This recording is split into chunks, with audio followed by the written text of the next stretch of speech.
So you got a 2014 F150 12th generation that will crank but it won't start. So you look on the internet to find out what's wrong. They say it's the fuse box. You try out the fuse box, but that's not it. So what else could it be? You look into another video, you find this one. It might be the fuel pump relay manifold, which you can find at my Amazon store in the link below for about 45 bucks right now.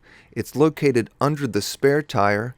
Locate your spare tire rod and lower it down, and then you wiggle yourself under there, and you will find it beside the rear wheel well on the frame. You'll need a 10mm socket to remove it. And then once you remove it, you just get a new one. We got this one from Auto Parts store for about 75 bucks. We put it on, and then guess what? Yes, sir! And get out there beyond the pavement! Ha ha!